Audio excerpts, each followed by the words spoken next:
Ma tungisin tänaval, Pronksi tänaval kallale ühele inimesele, kellel ma löösin selja tagant niimoodi haamriga pähe kohe, haamriga pähe ja isa soovitusel, et isa soovitas mul seda teha, haamriga pähe lüüa ja ma tegin seda. See inimene mulle öeldi pärast politseijaoskonnas öeldi seda, et tema lõi minuga, et ma soovitaksin tal haamriga pähe lüüa. Ma lõingi tal haamriga pähe ja ütlesin, et rööviksin tal käekoti ära selja taga. Ütles mulle niimoodi. Kuid mul ei õnnestunud see. Mis teie endaga juhtunud on? Minuga endaga või? Tema lõi mulle mitu korda haamriga pähe, mind viiakse traumapunkti pärast seda, minule löödi see inimene, kes oli tema kõrval, lõi mulle selja tagant siia pähe.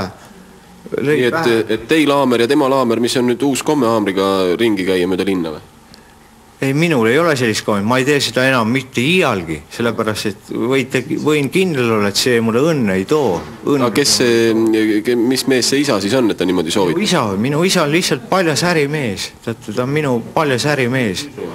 Mina pole mingisugune selline tüüpiline inimene, kes soovitab kuritegusid. Mina olen lihtsalt teise grupi invaliid, teate.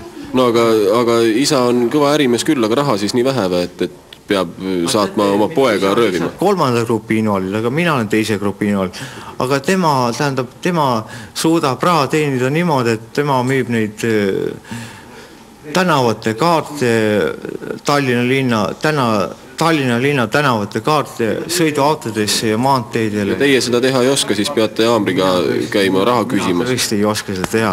Mina olen lihtsalt müünud mõnikord kääre ja münte seal ja ma ei tea, mis asju kõike veel.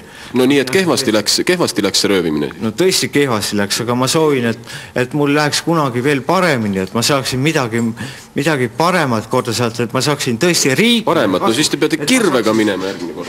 Ei, kindlasti ei lähe kirvega, see veel puuduks. Ma peaksin minema tõesti seda tegema, et ma saaksin lihtsalt riigile kasu teha. Ma ei tea, mis asi see peaks olema?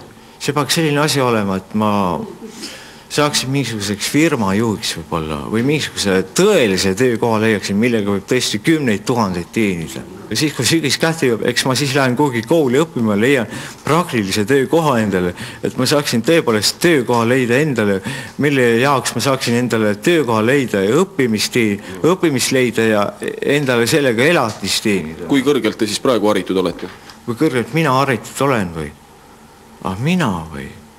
Mul on algharidus, Tallinna muusikakeskkoolini algharidus ja pärast selles on mul üks algkooli haridus veel ja ma olen vaadanud seda Alien 3, seda filmi.